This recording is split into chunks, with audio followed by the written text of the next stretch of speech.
Okay, this is the intro to some right-hand techniques for flat picking guitar. I'm putting this up on YouTube. I do a few workshops around the country on bluegrass and swing guitar, some of the festivals, and people often ask me for a recording or something, so I just put it up on YouTube and then everyone can grab it. It sort of comes from me realising there was something stagnant in my playing a few years back, and I wonder what that was, and I seen a video of Randy Scruggs on YouTube, which if you type in Randy Scruggs and Black Mountain Rag, you'll see him as a 14-year-old kid, and he's sitting there up against a fence. It's out of an old video that was made back in the 70s, I think, and he's got this constant beat going,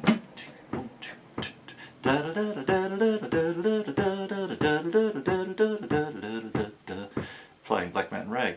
And of course I sort of realised I didn't really move my body much or do anything, and I had no rhythm to my playing, and that was a sort of a big light bulb moment, thinking, maybe you actually have to feel the rhythm.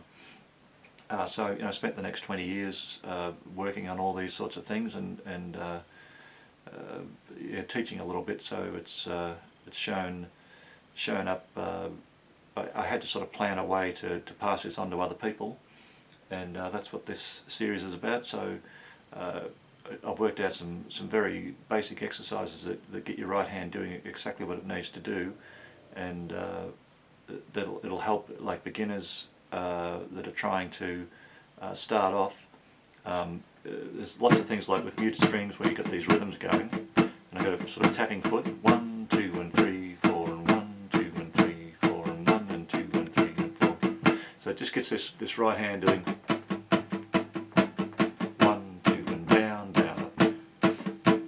So I'm going to go through all these exercises one by one, and it's a progressive thing. So I start with just a simple down, down, down, down, down, and get your body involved. 1, 2, 3, 4. You'll notice there's a pulse in it, and where this all ends up is everything you're playing is going to have this great swing to it.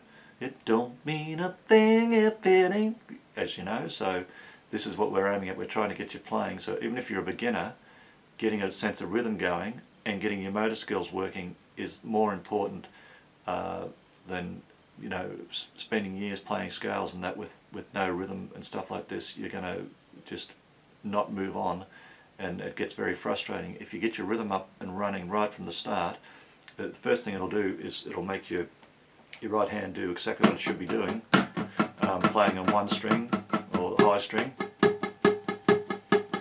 all the strings. So now you can see I've got this movement from the wrist and the elbow, and all this is very critical for being able to flat pick a guitar or play mandolin or any stringed instrument with a flat pick. So if you go through all these there's only 4 basic patterns. There's a down, down, down, down, down, up, down, down, up, down, down, up, down, up, down, up, down, up, down, up, down, up, down, up. And this is another pattern. It's got 2 ups in a row. It's out of like Red Hair Boy.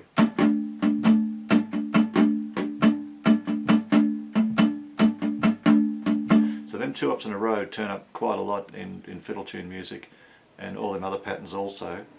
So we'll go through patterns one by one, and then I'll show you exactly how to apply them to fiddle tunes and things like this, or all your other playing. So if you're having any timing troubles, this is the secret to fixing them up, getting your body and your hand completely in sync.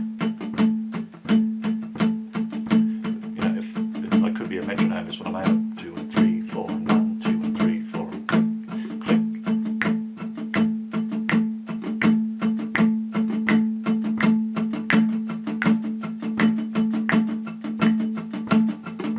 If you can lock yourself into a rhythm like that, you'll find that all your playing comes together, and we're in 4/4 time with most of this lesson. You'll even notice in groups of 4, that sort of it's still got a. I'll try and keep the guitar high enough.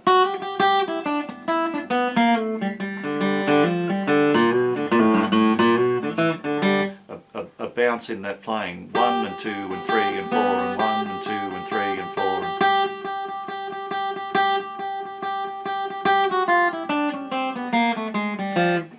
this sort of pulse in your playing, which is on the beats 1 and 2 and 3 and 4, and in a bluegrass band the bass will be going boom, boom, boom, boom. Alright, so that's what it's all about. We're going to make sure that all your technique comes up really good. Go through the exercises one by one. On the next video, that's all we'll do. We'll just work on the exercises, and what I'll do is I'll put them all up without any talking, and then I'll actually explain what's going on in the next video. So this is the introduction, video 1. Look out for video 2. I'll make video 2 where I just play them, and video 3 I'll go through the explanations.